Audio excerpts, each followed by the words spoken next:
Halo sobat-sobat Desain, apa kabar kalian hari ini? Oke, mari kita membahas spoiler terbaru Wajah Tanpa Nama Part 5 ya cekidot. Pagi baru menyapa di tepi pantai Mandalika. Kabut tipis masih menyelimuti garis cakrawala saat Topan dan Pak Rungkat bersiap meninggalkan penginapan. Semalam, mereka mendengar desas-desus tentang sebuah pulau tak jauh. Dari sana tempat terakhir yang diduga menjadi persembunyian Dewi. Hati Topan berdebar kencang. Dia tahu jika benar Dewi ada di sana, ini adalah kesempatan mereka untuk mengungkap dalang di balik pembunuhan Pak RT Jalil, teman karib Pak Rungkat sekaligus orang yang pernah melindungi Topan di masa lalu. Perahu kecil bermesin mengantar mereka menyeberangi laut yang tenang. Di kejauhan, pulau itu terlihat seperti surga turis, pasir putih, tenda-tenda pantai, dan gelak tawa wisatawan asing. Tapi di balik keindahan itu, Topan yakin ada bahaya yang sedang menunggu. Setibanya di pulau, pencarian pun dimulai. Namun, tidak semudah yang mereka kira. Keramaian turis membuat penyisiran sulit. Banyak wajah, banyak suara, dan terlalu banyak kemungkinan. Kalau aku jati Dewi, aku akan memilih tempat tersembunyi tapi tetap legal. Gumam Topan, mencoba menyelami cara pikir lawannya. Mereka menyusuri gang-gang kecil, menyamar sebagai wisatawan lokal. Sesekali bertanya pada penjaga warung atau pemilik penginapan. Namun tak satu pun memberi jawaban pasti. Sampai akhirnya, seorang pemuda lokal yang sedang merokok di balik warung berbisik pelan. Ada cewek namanya Dewi, bukan orang sini. Nginep di penginapan ujung pulau bareng dua laki-laki.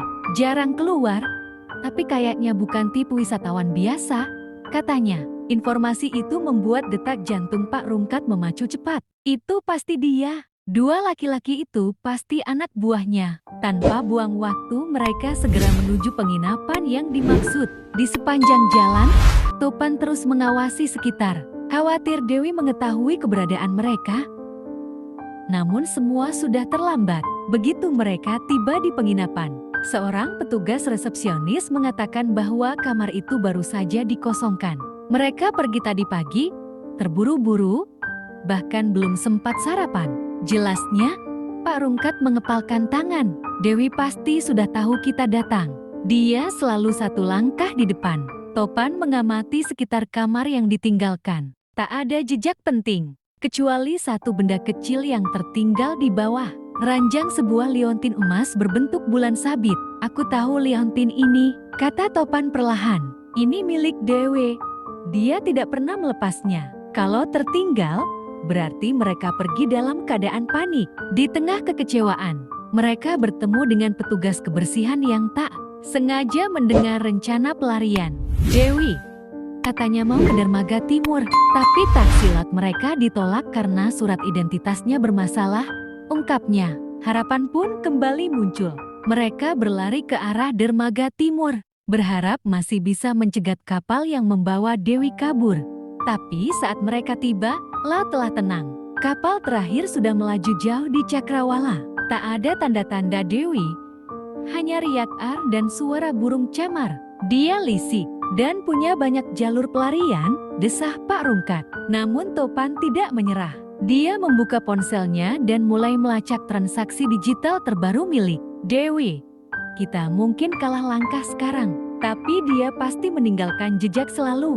Malam pun turun, dan mereka kembali ke penginapan sambil menyusun strategi. Kali ini, mereka akan bermain lebih halus, lebih diam, dan lebih cepat.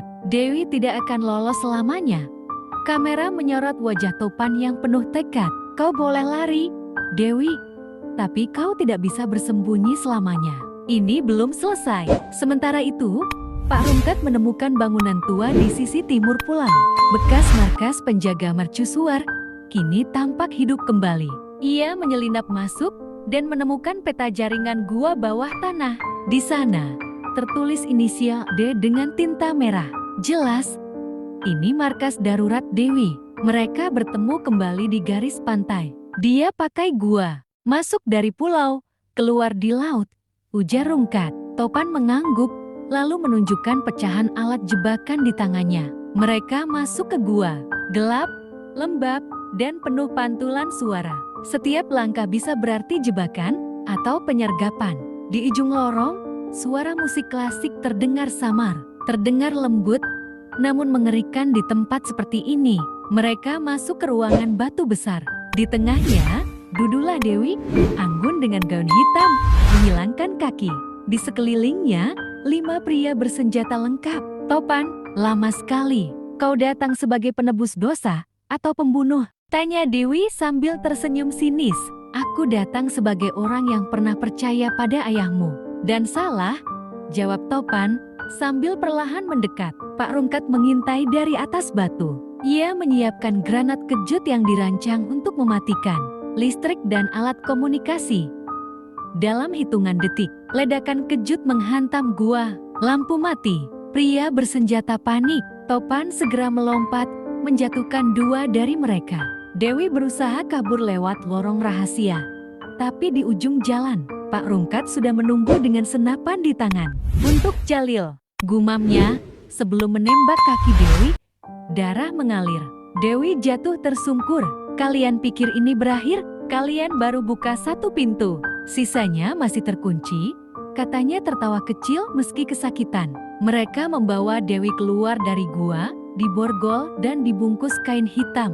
Helikopter rahasia sudah menunggu di tebing Mandalika. Tapi di kejauhan, seseorang memegang teropong menyaksikan penyergapan itu. Wajahnya tak terlihat. Namun satu hal pasti, permainan baru saja dimulai. Oke deh teman-teman DHOT Design. Kita akan membahas spoiler selanjutnya besok ya teman-teman DHOT Design. Jangan lupa tinggalkan jejak dengan subscribe, like, dan share cekidot.